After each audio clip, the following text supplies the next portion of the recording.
Hola, ¿cómo están? En este video les voy a mostrar cómo usar el programa de GeoGebra para construir las funciones de similaridad. Lo primero que vamos a hacer es construir con un grupo de deslizadores los parámetros que están involucrados en el modelo. Para empezar, tenemos que pensar en las dos dimensiones del estímulo, que son S1 y S2. En esta ocasión, yo voy a nombrar a estos parámetros con la letra A y con la letra B, siendo la letra A S1 y siendo la letra B S2. Si yo coloco una letra A en GeoGebra en esta área de acá y le doy Enter, lo que me va a mostrar es un deslizador. Este deslizador nosotros lo podemos editar dando en esta opción en configuración y posteriormente en deslizador nosotros vamos a fijar el límite de dónde a dónde va nuestro deslizador. Recuerden que en el caso de los estímulos las dimensiones del estímulo corrían de 1 a 12. Entonces colocamos el número 1, damos Enter y como ustedes podrán notar ya ha cambiado el límite inferior del deslizador. Hacemos el mismo procedimiento para el segundo límite del deslizador y ponemos 12 y le damos Enter. Como podemos observar, el deslizador ya ha quedado definido. Nosotros podemos, al seleccionar esta opción, ver el deslizador en la pantalla.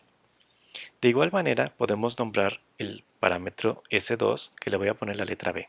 Hacemos el mismo procedimiento con el deslizador, donde hacemos la configuración para que tenga las mismas límites.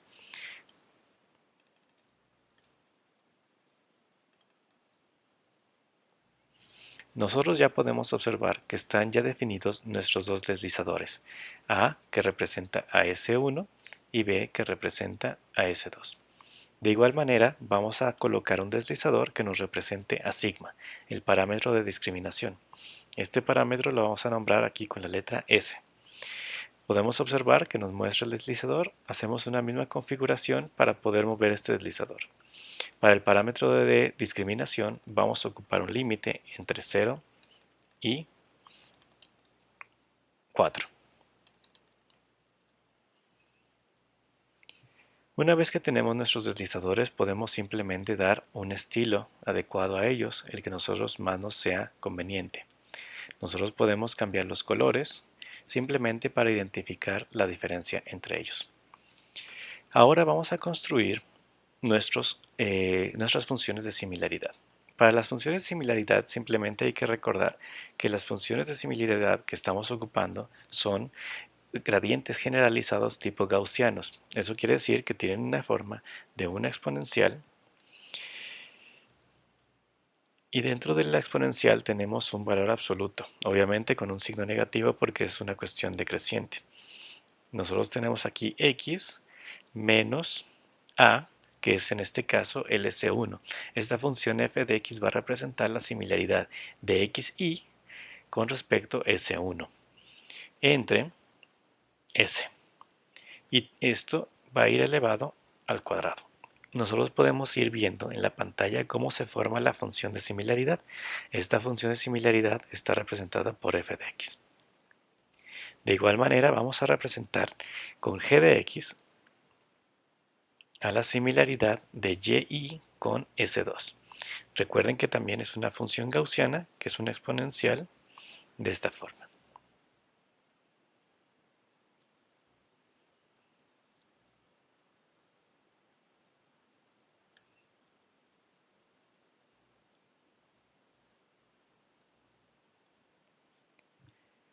Note una cosa muy importante.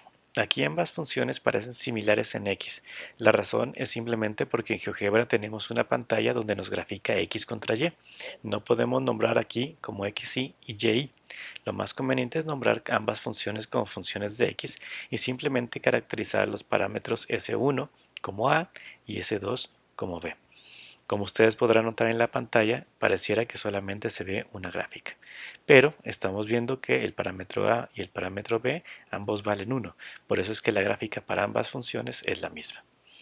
Ahora lo que podemos hacer es fijar en el ejemplo que nosotros teníamos inicialmente en el ejercicio en clase, donde s de t era una función que dependía de s1 y de s2, donde s1 lo habíamos puesto como 3.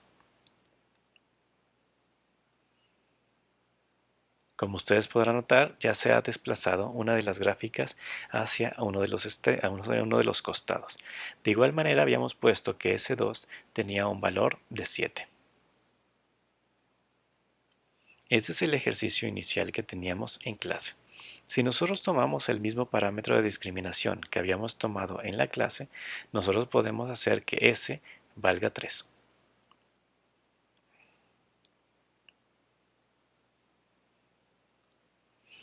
Como podemos ver ahí, hay un traslape entre las dos gráficas.